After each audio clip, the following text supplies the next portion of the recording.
The thing that makes or breaks a cleaning business is pricing, and almost everyone gets it wrong when they start. What happens is they price it too low to get the first job or get to sign the client, and then they get busy and they realize they're working themselves to death and they're not making any money. So I'm going to show you how to price a cleaning job the right way using a real number and built step by step so you actually make money instead of just staying busy. And just a quick note on who I am because I think it matters when you're getting business advice from a stranger on the internet. My name is Chris M. Walker, and I've started and built multiple successful businesses from nothing. I mean, just me and a computer, no funding, nothing, just me. I also run a platform that thousands of local service businesses use to grow, and like cleaning companies, landscapers, all kinds of trades. So I tell you that because I want you to know that I get to watch what works and what doesn't. And the thing that I've watched seeing more small businesses than almost anything else is bad pricing. Now, to be clear, I've never run a cleaning company myself, and I'm not going to pretend that I have. So the rate ranges in this video, what they do is they come from real industry data I found in my research, and I'll put them on screen so you can check my work to make sure that I'm legit. This is how it usually starts. You're new, you're nervous, and you price low so you can get the job.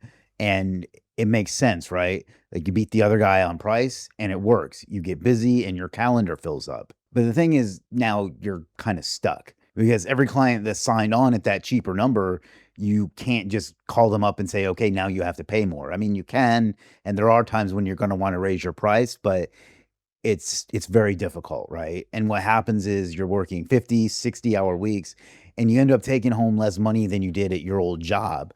And you can't hire anybody else to help you because there's no room in your price to pay anybody and still make some money. So you're kind of stuck in this endless loop. You stay the cleaner, you don't become the owner, and you don't really have a business. You're just working this way forever. And what happened is that you didn't price a business, you priced yourself a job. And it's a worse one than the one you were leaving because now it's all on you. The thing is, that's not a competition problem. It's not something that anybody did to you. It's the price you set on day one that did it. But the good thing is, you control the one thing that matters most. This is the rule that I've come up with in a single sentence. Price every job so the math still works if someone else is doing the cleaning, even if that someone is you right now. And let me show you how to build a number. So, number one, start with what the job costs to deliver, not from what you're scared to charge. It's things like your time on site, your supplies for that job, and the travel that you use to get there. Consider that to be your floor. You never price under your own cost. You'd be surprised how many people do this without even realizing it. Now, number two is put the employee in. What I mean by that is add what you'd have to pay a cleaner to do this exact job for you. Right now, that's you, but pretend that it's somebody else. And from what my research told me, industry rates for standard residential cleaning run about $25 to $50 an hour or 10 to 20 cents a square foot, depending on how you go about pricing it. If the price still profits after you've paid that imaginary cleaner, you actually have a business. But if it only works because you're the free labor, though, that's a trap and not a real business.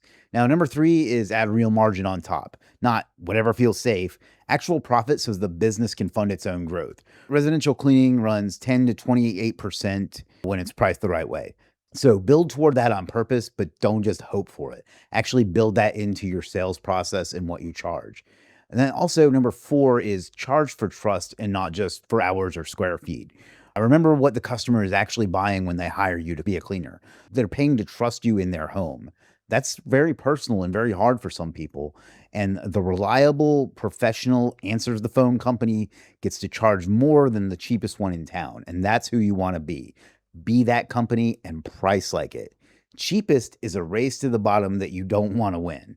So what I'm trying to tell you is price for the business you want, not for the customer you're scared to lose. Don't act from a place of fear, act from a place of confidence. Build that employee into every number, even when that employee is still you.